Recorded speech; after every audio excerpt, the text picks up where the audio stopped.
Another a little tool of the trade that I like to use, and I don't get too hung up on wine paraphernalia, but I really do like decanters. Firstly, they look fantastic on a table. Okay, they always add a bit of class to dinner. And then secondly, they really do help to improve the flavour and taste of the wine as well. And they do that in two different ways. Firstly, decanters were originally used to assist with removing sediment from the bottle, and often with red wines, especially higher end red wines that haven't had much filtration, they do throw a sediment in the bottle. So the idea was that you gradually tip the wine into the decanter and then you stopped just before the sediment started to come through. So that was one of the original reasons to use decanters. These days most wines are filtered to some degree, and the main reason I like to use a decanter is because it really enhances the flavour of the wine. And it does that because when you tip the wine into the decanter, it exposes that wine to a lot of extra air, and by doing that there's all sorts of little reactions that take place, but the guts of it is that it releases more aroma, and in the case of red wines especially, it makes the wine taste a bit softer. So one of my favourite decanters is the ship's decanter right here, and I'll show you how the wine pours into this decanter and something that's just a little bit special about it.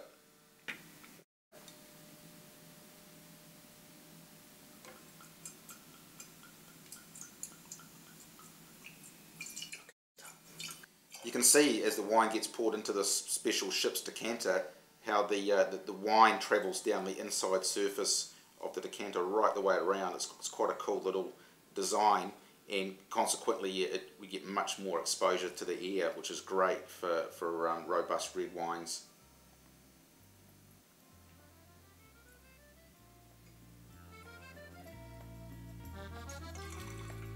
That'll make a big difference to this wine.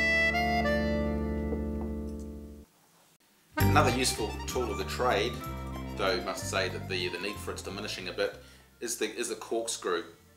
Okay, now there's loads of different corkscrews. People have invented all sorts of contraptions to get corks out of bottles, but once again I believe in simple solutions.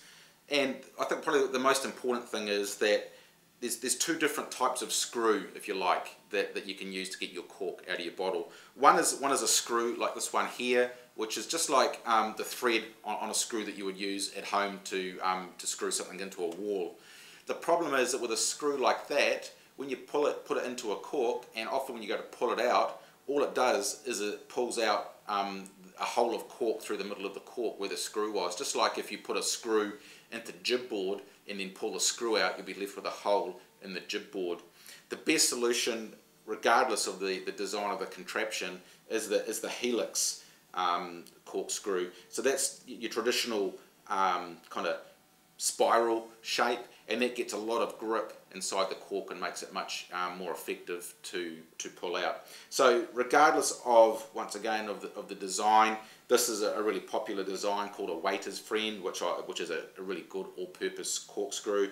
The main thing is avoid the screw like that, and go for something with the helix. You'll find it's a lot better. And then finally, I just want to give you a bit of a tip as we're talking about wines with cork. They're becoming fewer and far between as the trend to screw cap continues. So there's nothing too flash about opening a corkscrew. Opening a screw cap.